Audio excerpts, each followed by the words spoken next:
হবে তার জন্য প্রয়োজনীয় ব্যবস্থা গ্রহণ করার জন্য পানি উন্নয়ন বোর্ড সিরাজগঞ্জকে অবগত করার জন্য আজকে বিভিন্ন প্রিন্ট মিডিয়া, ইলেকট্রনিক মিডিয়া, সাংবাদিক, সংবাদ কর্মীরা আপনাদের মাঝে এসে উপস্থিত হয়েছেন।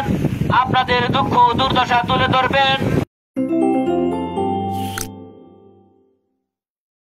যমুনা নদীর প্রবল ভাঙনে বিপর্যস্ত সিরাজগঞ্জ জেলার চৌহালি উপজেলার অন্তর্গত এনায়েতপুর থানাধীন ২ নং স্থল ইউনিয়ন। ছোট চৌহালি থেকে চালুহারা পর্যন্ত প্রায় ৭ কিলোমিটার এলাকা জুড়ে নদী ভাঙনের ভয়াবহতায় একের পর এক গ্রাম বিলীন হচ্ছে নদীগর্ভে। প্রায় ১৫টি গ্রাম আজ অস্তিত্বের সংকটে, হারিয়ে যাচ্ছে ঘরবাড়ি, সহায় সম্পদ, স্কুল, মাদ্রাসা, কবরস্থান ও স্বপ্নময় জীবনের ভিত্তি। এই নিদারুণ বাস্তবতার মুখোমুখি হয়ে হৃদয়ের আহাজারি থেকে জন্ম নেয় একটি মানববন্ধনের। শনিবার ৬ জুলাই সকাল ১১টায় নদী ভাঙনে ক্ষতিগ্রস্ত প্রায় কয়েক শতাধিক নানা শ্রেণী পেশার সাধারণ জনতা একত্র হয়ে আয়োজন করেন একটি শান্তিপূর্ণ মানববন্ধনের। তাদের কণ্ঠে ছিল শোক ও চোখে ছিল দীর্ঘদিনের অবহেলার ক্ষোভ, আর মনে ছিল নদী রক্ষার আকুতি। আমাদের দাবি মানতে হবে, যমুনার তীর বাঁধতে হবে।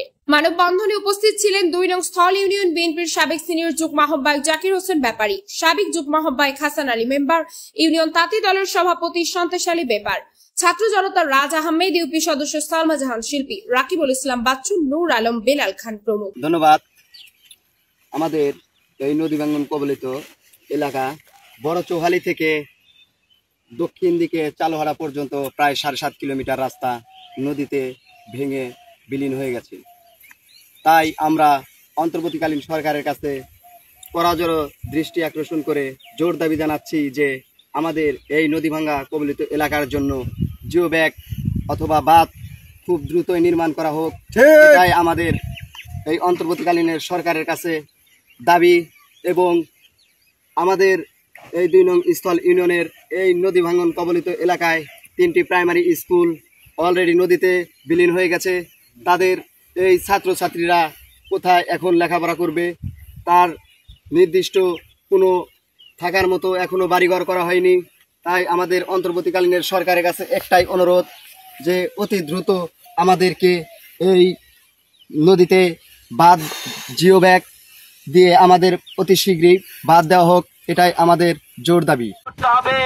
তার জন্য প্রয়োজনীয় ব্যবস্থা গ্রহণ করার জন্য পানি উন্নয়ন বোর্ড সিরাজগঞ্জকে অবগত করার জন্য আজকে বিভিন্ন প্রিন্ট মিডিয়া, ইলেকট্রনিক মিডিয়া, সাংবাদিক, সংবাদ কর্মীরা আপনাদের মাঝে এসে উপস্থিত হয়েছেন।